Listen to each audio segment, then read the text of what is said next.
de bomba, né? Muito bom estar aqui com vocês de novo, depois de 2 semanas aí só assistindo, né? Que eu vim no domingo passado, eu não estava. E aconteceu pouca coisa, né? Nesses 2 semanas. Tá tudo tranquilinho, né? Que nem água de poço, assim, tá macio. Pois é. Cara, o mundo pegando fogo, um monte de coisa acontecendo, e eu também, enfim, projetos pessoais, né? Período de eleição do PT, vocês sabem bem. Então foi um Uhum. período complicado de dormir, porque tinha muita coisa para fazer. Quando eu desligava a cabeça do período eleitoral lá, eu tinha que ligar a cabeça, bom, o que aconteceu, o que o Laranjão fez hoje, qual foi a resposta que ele fez, seja lá de quem ele atacou, né? Porque ele atacou de todo mundo, atacou o Brasil, principalmente, mas a gente não é alvo único, né, das loucuras do Império. Então, muita coisa acontecendo. Samuel, comecemos então por essa pergunta que veio da audiência. Essa guerra tarifária é uma vitória garantida de Donald Trump? Ou tem maneiras de fazer com que os Estados Unidos recue de uma maneira, inclusive, histórica, a partir desse arroubo que foi pular para 50% fora o baile, como diria o popular? Bom, para começo de conversa, eu vou ser aqui muito rigoroso com o que está acontecendo, tá? Não tem tarifa nenhuma ainda, né? Como não tem tarifa nenhuma sendo aplicada na Europa, não tem tarifa nenhuma sendo aplicada no Canadá e assim por diante. O Trump, ele tem uma forma de, entre aspas, negociar, que é a forma da ameaça. Ele é talvez a melhor representação da forma como os políticos republicanos gerem as relações internacionais. Porque se os democratas, eu sempre digo isso aqui com vocês estão cansados de me ouvir, se os democratas vêm com aquela historinha de liberdade, direitos humanos, regras, direito internacional, no qual eles são o juiz do mundo, no final eles são os promotores e os julgadores. Os republicanos não. Os republicanos gostam da figura do policial executor, do Robocop ali, o cara que faz justiça imediata. Ele não quer saber de lei, ele não quer saber de regra, direitos humanos, democracia, liberdade, nada disso. Ele quer saber do interesse dele. Ele foi incumbido da missão de proteger os próprios interesses do seu grupo. O que é que eu ganho Então com ele isso, vai né, Samuel? eu vou executar, independente de lei, a lei do mais forte é que vale. Eu sou o mais forte, então eu vou impor a todos os demais a lei do terror, o império do medo.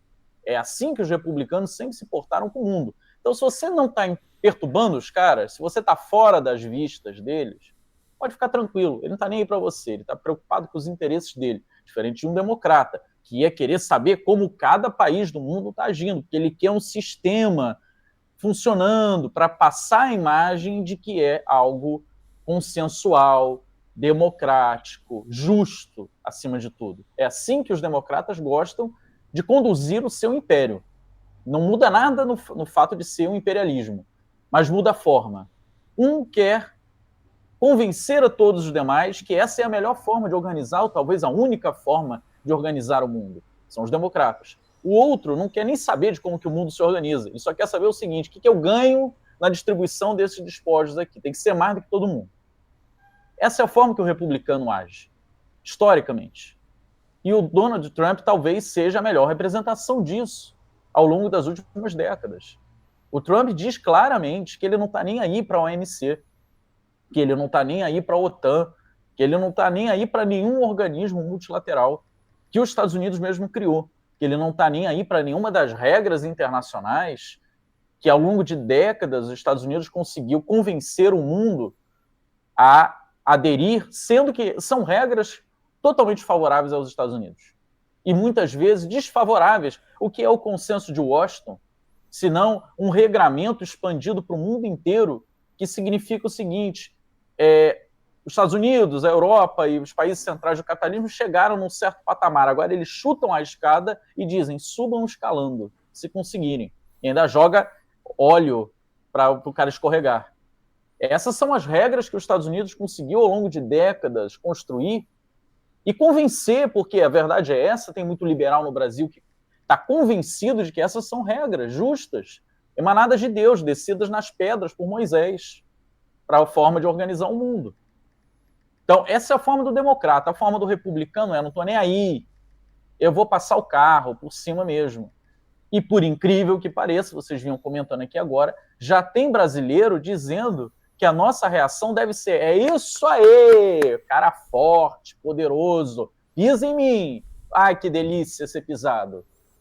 Porque tem, é o que o Eduardo Bolsonaro e o irmão dele, Flávio Bolsonaro, fizeram na mídia hegemônica esses dias. E vocês estavam citando aqui agora. Não tem o que fazer, se aplicou, né? É melhor eu ficar quieto antes que venha mais. Então, voltando um pouco no meu argumento, o Donald Trump é o cara que age dessa forma. Talvez a melhor representação dessa forma de pensar o mundo até hoje, porque, e a melhor não quer dizer que seja boa, é a forma mais completa, né, mais crassa de fazer as coisas da maneira violenta. Então ele ameaça, não às vezes porque ele queira aplicar, é porque é a única forma que o cérebro dele funciona. Eu ameaço, ganho medo, e aí ele vem me procurar.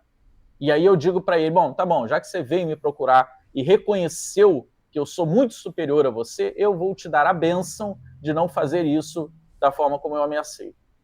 E é o que ele fez com a China. A China ignorou. Aí ele ameaçou mais. Lembre, foi uma escalada de percentuais. A China falou: tudo bem, aplique, eu vou aplicar de volta. Aí ele passou de 100%. Era inimaginável. No começo dos ataques do Trump, as pessoas brincavam dizendo que o Trump um dia ia chegar a 100% de taxas. Ele chegou em 2 meses a 100% de taxas. E passou, e foi para 150%. Uhum.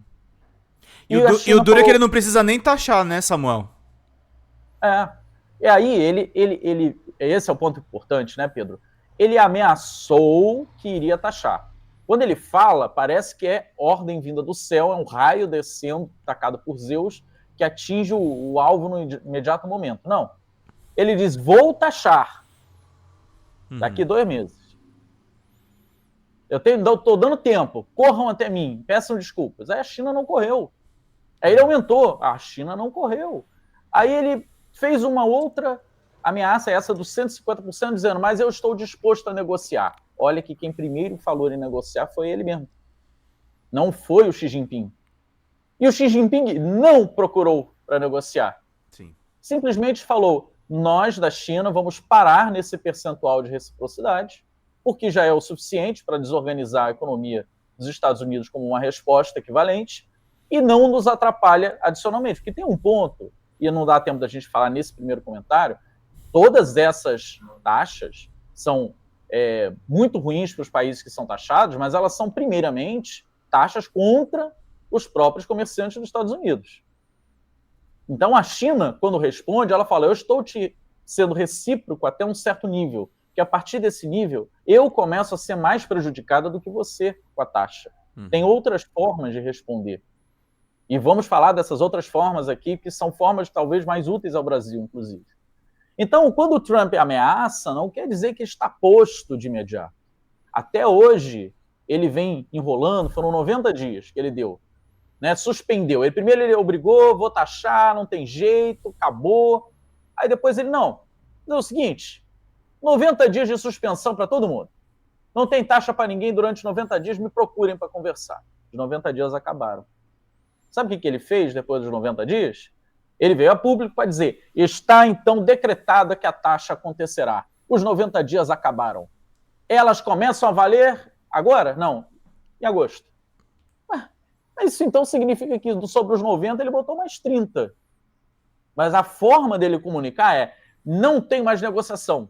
Uma vez que não aceitaram meus 90 dias, eu imponho que comecem imediatamente daqui a 30 dias.